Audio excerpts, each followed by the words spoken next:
आपल्या इक्याच नावान कमान झाली तर कसलं भारी होईल माहितीये का? रावल्यावर पण पण नाही बिन नाही, तू वर्गणीत दे 1000 रुपये. गावातल्या सगळ्यांनी वर्गण दिली आहे. फक्त फक्त काय?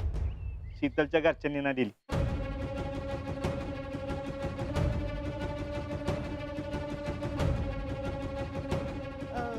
त्यांचं त्यांनाच कमी झालंय आणि वर्गणी कुठनं देणार ते?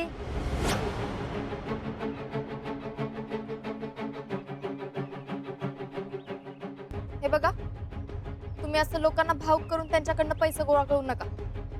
त्याची जशी परिस्थिती असेल तसं तो करल.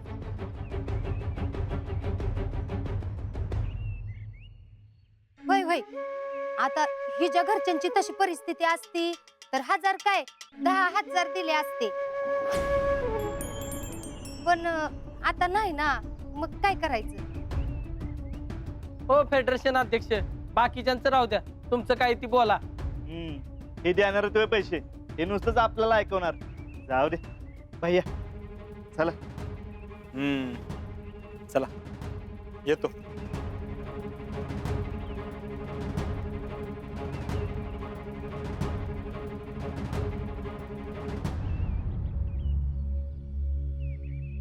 शीतल, मला वाटलं नव्हतं तू आपल्या इक्याच्या नावानं होणाऱ्या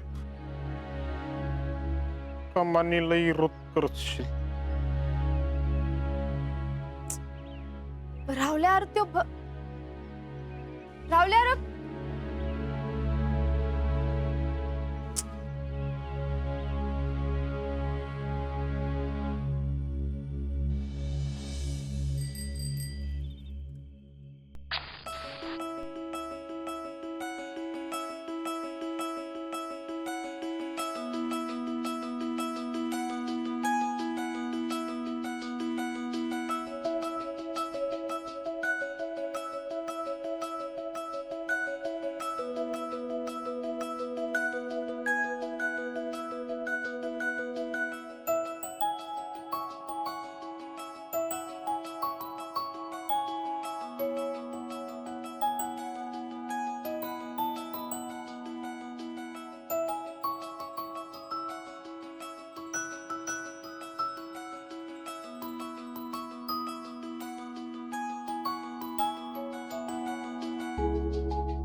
मी कोण आहे माहिती आहे ना?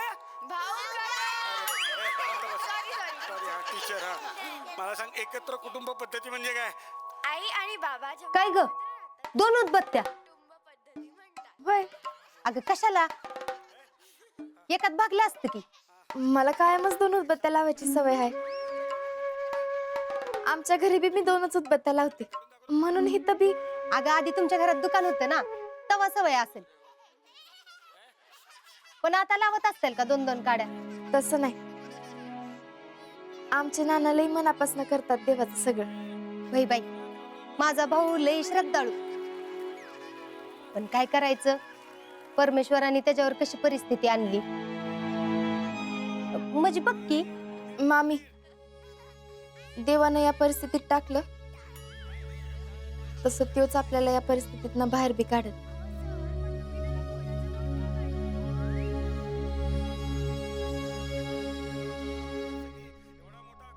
मम्मी, अगं पप्पा कसे नाही आलेत अजून कारखान्यावर? त्यांचं काय तवा, चावडीवर रिकाम तिकडी काय कमी आहेत वय? कोणी तर हाक मारली असेल आणि हे बी जाऊन बसले असतील. पण एवढा उशीर करत नाहीत ना, म्हणून म्हणलं. येत्याल दम, भूक लागली की आपल्या मनाने घराकडे येतात. पण आता तर इलेक्शन बी लागणार आहेत ना? अगं एवढ्यात कुठलं, अजून मस्त 5-6 महिने टाइम आहे त्याला. पण मीटिंग सुरू झाल्या असतील आताच.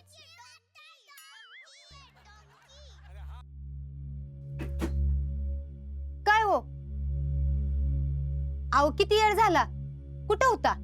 होतो इथं गावातच. तुम्ही केलेलं निस्तारत होतो. हाय का आता? आम्ही काय केलं? आम्ही काय केलं म्हणजे, चावडीवर मगाशी पोरं भेटली होती. मला म्हणली तुमच्या घरच्यांनी पैसेच दिले नाहीत. कसलं पैसे? ते कमानीच्या वर्गणीचे पैसे ना?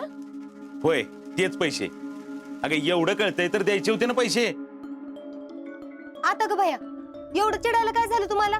चिडायला काय झालं म्हणजे? जयडे, पार्लर मध्ये गेल्यावर पैशाचा हिशोब करतीस का? आणि पुष्पे, एकदा दुकानात गेल्यावर 5-5 साड्या घेऊन येतीस. इथं वर्गणी द्यायला काय होतं ग तुम्हाला? उगाच माझ्या साड्यांचा विषय इथं काढू नका. नाहीतर काय.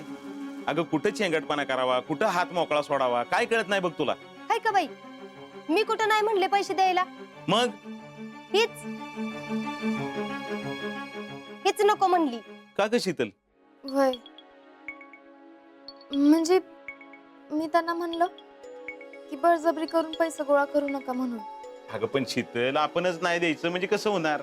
आणि वरनं वर्गणी गोळा कशी करायची हे आपणच सांगितलं तर कसं वाटेल बरं लोकांना? मामा, तुम्हाला कोण काय बोललं का? नाही, तसं मला कोण काय बोललं नाही. पण राहुल्या भेटला होता मला रस्त्यात. रावल्या काय बोलला तो काय म्हणणार आहे? नावच ठेवली असतील की आपल्याला. नाही नाही, तसं काय बोलला नाही तो. पण मला म्हणला शीतलनं कसा काय विरोध केला. इक्याच्या नावची कमान उभारायची. चेहरा पडला त्याचा, नाराज झाला बिचारा. भोळा हाय रावल्या, त्याला त्या भैयाचा प्लॅन कळला नसेल. शीतल, असू दे, मी येताना देऊन आलोय पैसे. भैया किती दिले?